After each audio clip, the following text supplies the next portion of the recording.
Today's video is a reaction to videos posted by all the YouTube financial gurus about inflation, the recession, and this massive financial crash that they are predicting is going to happen. Now, I have a 7-part series on my other channel, Zero to Millions, that reveals how people build wealth through business whenever there's a crisis. Now, if you're afraid of a financial market crash, inflation, or recession, it means that you don't understand business. It also means that you are listening to the wrong people, like all of these fake YouTube financial gurus. So let's talk about it.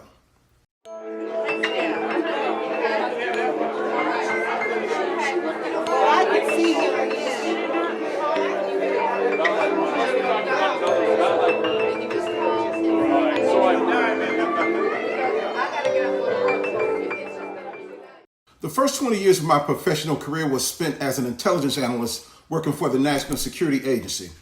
Since the age of 12, I have always held more than one job. So while I was an intel analyst, I also worked in the financial services field. Now, my analytical skills combined with my experience in the financial services give me the unique ability to conduct analysis of the financial markets more accurately than others. Now, I'm currently a certified financial educator with the National Financial Educators Council, which also qualifies me to teach on what's happening in the financial markets more accurately than these YouTube jokers. Now, being a stickler for accuracy, I have been putting off making a video connecting the YouTube financial or correcting the YouTube financial gurus' dire prediction about the current economy because I wanted to wait to see what the outcome of several things would be that can have an impact on the current state of the economy. Number one, the result of President Biden's meeting with Saudi Arabia or the leader of OPEC nations. Number two, the quarterly earnings reports from major corporations. Number three, if the Fed was going to raise interest rates another 75 basis points. And number four, how long the stock market will continue to be in flux, which is caused by scared people in the market selling their stock and rich people buying it at a cheaper price.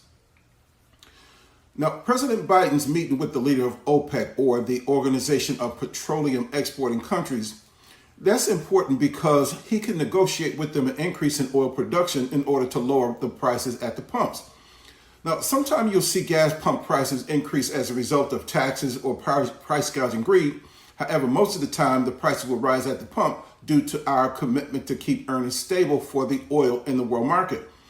You see, oil and petroleum products are purchased on the world market with U.S. dollars. In 1945, the United States and Saudi Arabia made an agreement to control oil sale prices, and they created something called a petrodollar.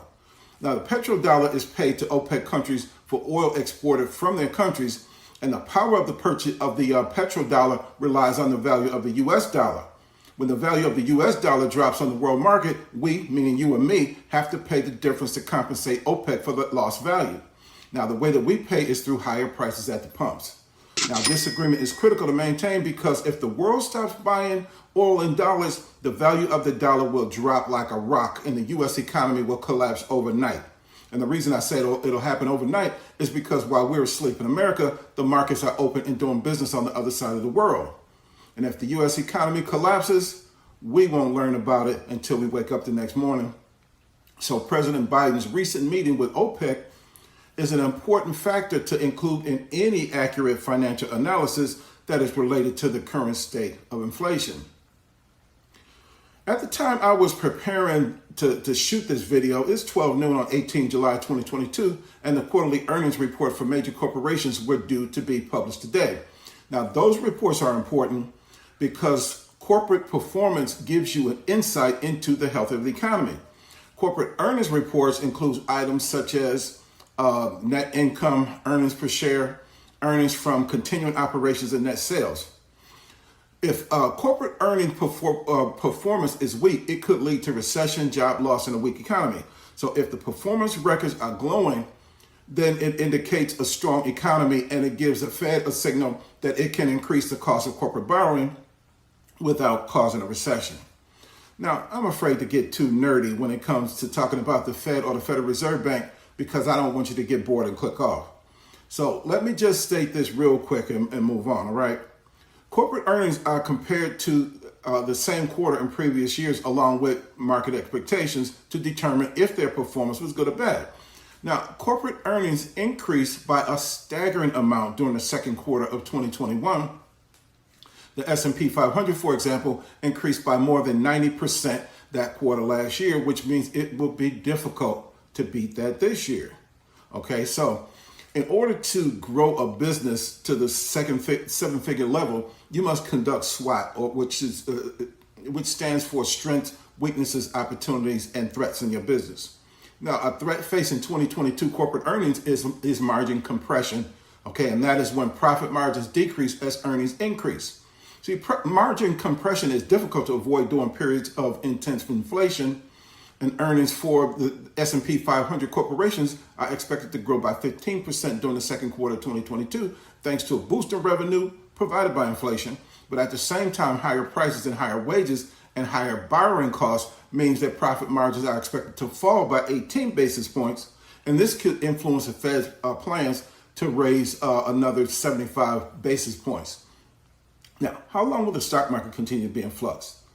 The reason the stock market has been in flux for a few weeks is due to concerns over inflation and the possibility of a recession. See, the people who got scared over the specter of falling stock prices started selling, but the people who understand market flux and volatility began buying stock essentially at a profit. That scared people were selling at a loss. So there has been a lot of flux or a lot of movement in the market. As of today, though, the market appears to be stable. And when I checked at 9 o'clock this morning, it was up nearly 400 points. All right. So if there's good news in the second quarter earnings reports, the market might rally through the rest of the week because market earnings predictions for the third and fourth quarter of this year are already stellar. So let's talk about recession before we end this video on the truth about inflation. The opposite of progression is recession. In order to slow progress, you have to force a recess, right? However, it works both ways. If you want the progress of a child's learning to increase, for example, you have to give him a break or a recess and let her play for a while in the process. If a child is growing increasingly cranky in the day, you have to give him a recess and you have to make him take a nap for a while, right? Otherwise, the kid will eventually crash right where he is and you'll have to carry him to bed. Now, whenever the economy gets cranky and there's too much activity, it leads to inflation. Therefore, the Fed has to take recessionary measures such as rate hikes in order to slow inflation down or cause the market to take a nap, if you will. Now, if the truth be told, Fed action to create recession is actually a defense against runaway greed. Inflation is currently at 9.1%, and the reason it's that high is not just about supply and demand, but also price gouging and greed. In past times, the primary defense against inflation was reduced employment. See, unemployment was maintained by economists at 5% to keep markets stable and inflation from rising. But the contributor to inflation today is low unemployment, which is currently at 3.6%, plus wages have been increasing.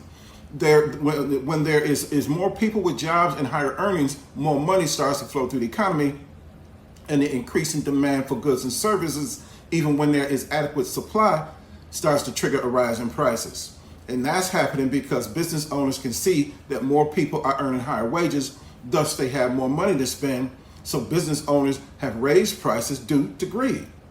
Now, on the other hand, business owners borrow money to hire more employees or to pay higher wages when the cost of borrowing money is low.